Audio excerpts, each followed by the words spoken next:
மத்தேயு சுவிசேஷம் 4ஆம் அதிகாரம் 1வது வசனத்தில் இயேசுவானவர் 30 ஆண்டு காலம் ஒரு வாழ்க்கைக்குள்ளே இருந்து வேறு பிரிக்கப்பட்டு ஊழியத்திற்கென்று புறப்பட போகிறார். அப்படி புறப்படுவதற்கு முன்பதாக அவர் வாழ்க்கையில் நடந்ததான ஒரு காரியத்தை குறித்து தான் நாம் இன்று பார்க்க போகிறோம். இயேசு செய்த ஒவ்வொரு காரியங்களும் நமக்கு முன்மாதிரி, ஒரு மாடல். அவர் அதை செய்யணுன்ற அவசியமே கிடையாது, ஆனால் நமக்காக அதை அவர் செய்து வைத்திருக்கிறார். இயேசு ஞானஸ்நானம் எடுக்கணுங்கிறது அவசியம் இல்லை, ஆனால் நமக்காக அதை அவர் எடுத்தார், ஒரு மாடலாக காட்டிவிட்டு போனார். அதே மாதிரி இயேசுனுடைய வாழ்க்கையில் நடந்த எல்லா சம்பவங்களும் நமக்கு முன்மாதிரியாய் காட்டப்பட்டவைகள். ஒரு மனுஷன் ஆதாம் எதை செய்ய தவறினானோ அதை மாம்சத்தில் வெளிப்பட்டு தேவன் செய்து காட்டினார். அப்படிதான் இந்த சம்பவமும் இருக்கு.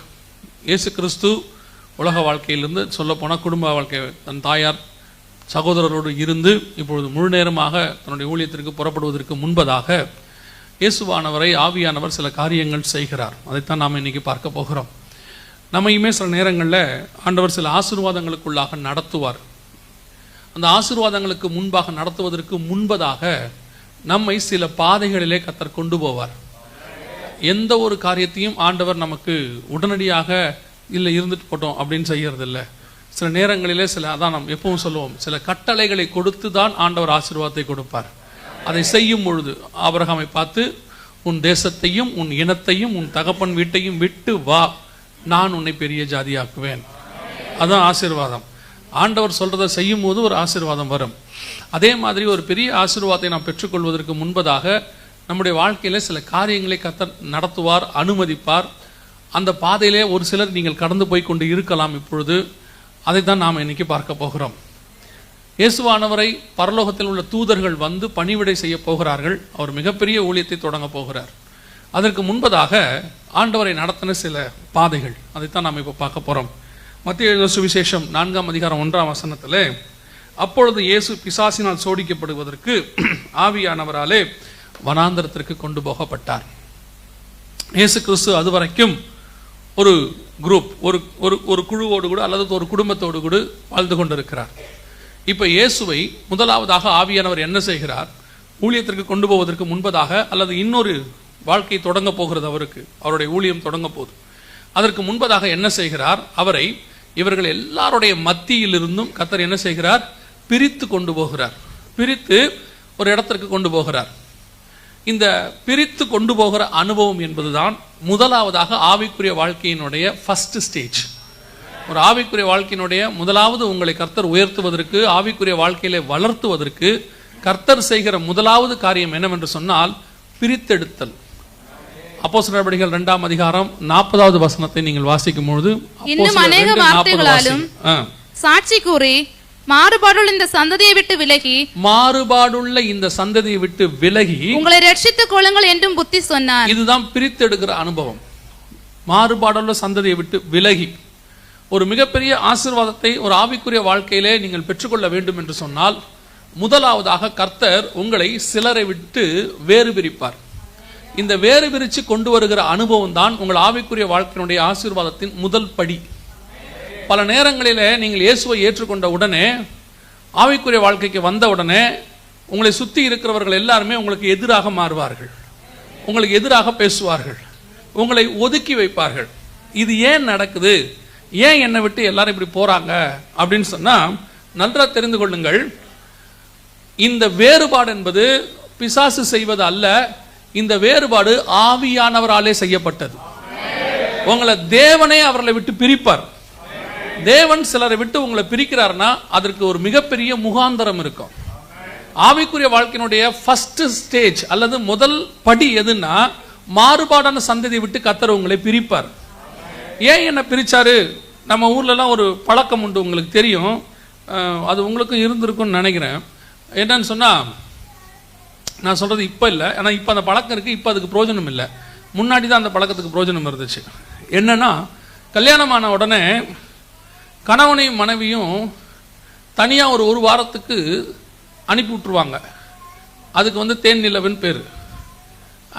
அது ஏன் அனுப்புனாங்க? அதுக்கு பின்னாடி இருக்கிற விஷயம் என்ன அப்படின்னு கேட்டீங்கன்னா, அந்த காலத்துல நான் சொல்றது, இவர் ஒரு குடும்ப வாழ்க்கையிலேருந்து ஒரு குடும்பத்தோடு இருக்கிறாரு. இவங்க ஒரு குடும்பத்தோடு இருந்து வந்திருக்கிறாங்க. இவங்க 2 பேரும் ஒருத்தரை ஒருத்தர் புரிந்து கொள்வதற்கு என்ன செய்வாங்கன்னா, ஒருத்தரை பற்றி ஒருத்தர் நல்லா டீப்பாக தெரிஞ்சுக்கிறதுக்கு ஒரு வாரம் 3 நாள் என்ன செய்வாங்க, அனுப்பிவிடுவாங்க. அங்கே போய் அப்போ ஃபோனெல்லாம் கிடையாது பாருங்க. நான் சொல்கிறது ஒரு 20-30 வருஷத்துக்கு முன்னாடி ஃபோனெல்லாம் கிடையாது. இப்போ முன்னாடியே பேசி முடிச்சிடுறாங்க எல்லாரும். உனக்கு என்ன பிடிக்கும், எனக்கு என்ன பிடிக்காது. அப்புறம் தனிநிலைக்கு போய் 2 ஃபோனில் தான் பேசிக்கிட்டு இருக்கு, நேரில் பேச மாட்டேங்குது. நான் அதனால தான் அப்பன்னு சொன்னேன். இப்போவும் ரொம்ப மோசமான கண்டிஷனில் இருக்குது, இதை விட்டுருவோம். அப்போது அவங்க போய் என்ன செய்வாங்க, ஒருத்தர் பேசி ஒருத்தருக்கு என்ன பிடிக்கும், அவங்களுக்கு என்ன பிடிக்கும், இது எல்லாத்தையும் தெரிந்து கொண்டு அவங்க திரும்பி வரும்பொழுது அவர்களுக்குள்ளே ஒரு மனம் உண்டாயிருக்கும். இந்த பிரிவினை தான் அவர்களுக்குள்ளே புரிந்து கொள்வதற்கான ஒரு காலகட்டம். அந்த பிரித்து வைத்தல் தான் அவர்கள் ஒருத்தர் புரிந்து கொள்ள முடியும்.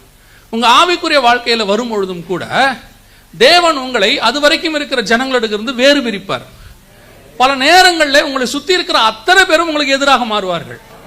நீங்க நினைப்பீங்க, ஏன் எல்லாரும் எனக்கு அகைன்ஸ்டா மாறுறாங்க? நான் இயேசுவை ஏற்று தானே கொண்டேன், நல்லவனா தானே மாறி இருக்கிறேன். முன்னாடி கெட்டவனா இருந்திருப்போம், இப்போ நல்லவனா தான் மாறி இருப்போம். முன்னாடி பல கெட்ட பழக்கங்கள் இருக்கும், இப்போ நமக்கு பைபிளும் கையுமா தான் இருப்போம். ஆனா அத்தனை பேரும் அகைன்ஸ்டா இருப்பான், எல்லாம் எதிர்ப்பா. ஏன் இருப்பானா, நீங்க நினைப்பீங்க பிசாசு எல்லாரும் என்னை விட்டு பிரிக்க. இல்ல தேவனே பிரிக்கிறார். ஏன் பிரிக்கிறார் தெரியுமா? அவங்களை எல்லாரை விட்டு பிரித்து உன்னை தனித்து கொண்டு போய் தேவன் தன்னை உனக்கு வெளிப்படுத்த விரும்புகிறார். அந்த தனிமையான அனுபவம் தான் உங்களோடு கூட தேவனை அதிகமாக இணைக்கும். அந்த நேரத்தில் நீங்க கத்துக்கொள்ளுகிற விஷயங்கள் இருக்கு பாத்தீங்களா, தேவனை பத்தி அதிகமாக நீங்கள் தெரிந்து கொள்ள முடியும். பல நேரங்களில் இந்த வேறுபாடு உள்ள வாழ்க்கை அல்லது தனித்து கொண்டு போகிற அனுபவம் தான் உங்கள் ஆவிக்குரிய வாழ்க்கையினுடைய அஸ்திவாரமாகவே அமையும். நாம என்ன செய்யறோம், சில நேரத்தில் அப்படி போகாம ஆண்டவர் சிலர் நம்மளை விட்டு பிரிப்பாரு. வாலண்டியரா போய் நம்ம திரும்பி சேருவோம். என்ன மன்னிச்சிருங்க, நாங்க செஞ்சது தப்பு, ஏன் எங்ககிட்ட பேச மாட்டீங்க. அவங்க என்ன பண்ணுவாங்க, அதெல்லாம் முடியாது அப்படிம்பாங்க. ஆக்சுவலா என்ன நடக்கணும், பரலோகத்தில் ஆண்டவர் தலையிலே அடிச்சுப்பாரு. இப்படி ஒரு பைத்தியத்தை கூட்டு வந்திருக்கனே. நானே சில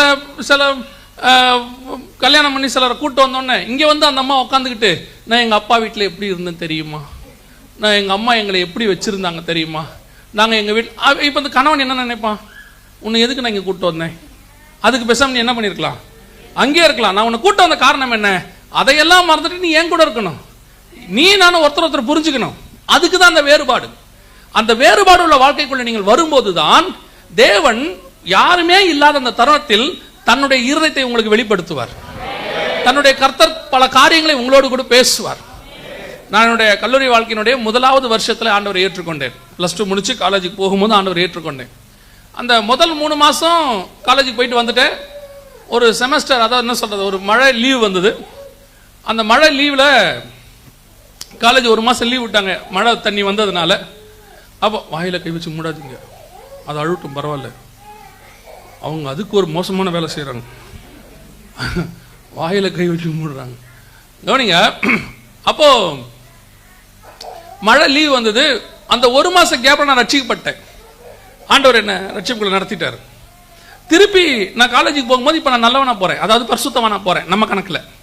இப்போ அவங்களாம் புறஜாதியார். இப்போ நம்ம அப்படித்தானே, முந்தின நாள் வரைக்கும் அவன்லாம் நம்ம ஜாதி, ரட்சிக்கப்பட்டோம்னா அவன் புறஜாதி.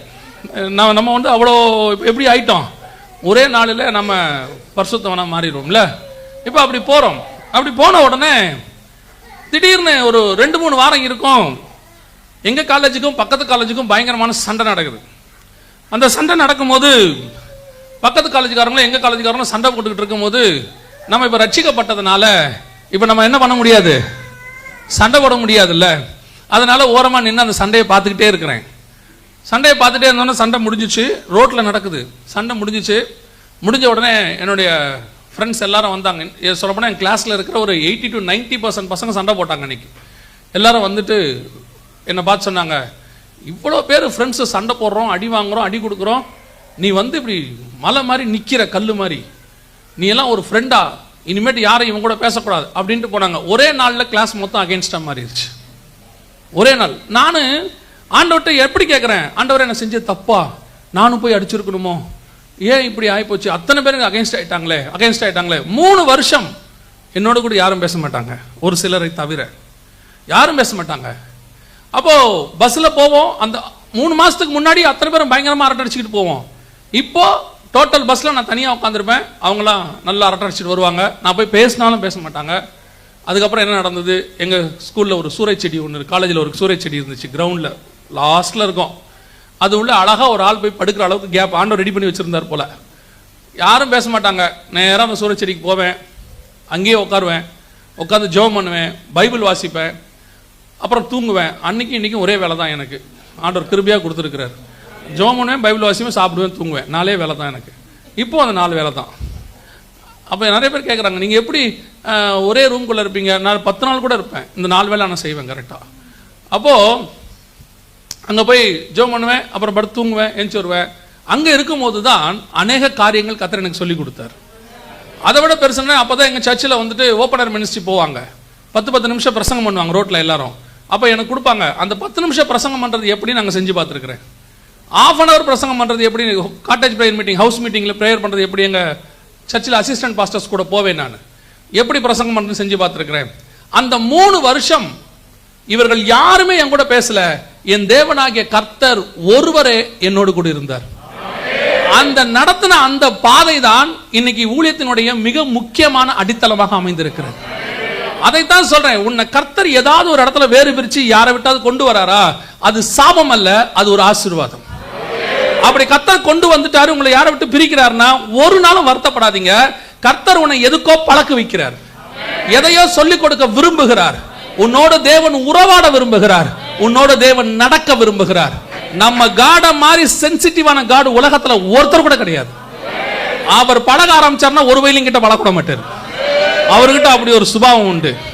அவர் அதனாலதான் என்ன செய்வார்னா, அவர் ரொம்ப க்ளோஸ் ஆக ஆக உலகத்தை தூரப்படுத்திக்கிட்டே இருப்பாரு. நான் இதை அனுபவிச்சதை சொல்றேன். தேவனோட நீங்கள் அதிகமாக நெருங்க தொடங்கும் போது உலகம் தானாகவே தூரம் போகும், அவரே அனுப்புவார்.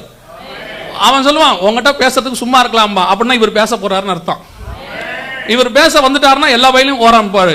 ஏன் நம்ம கிட்ட எல்லாரும் இப்படி வேறு பிரிஞ்சு போறாங்க, ஏன் எல்லாரும் போறாங்க அப்படின்னா, அதுக்கு காரணமே இல்லாம உன்னை பிரிக்கிறான், காரணமே இல்லாம உன்னை துரத்துறான்னா கர்த்தர் அதுக்கு பின்னாடி இருக்கிறான்னு அர்த்தம்.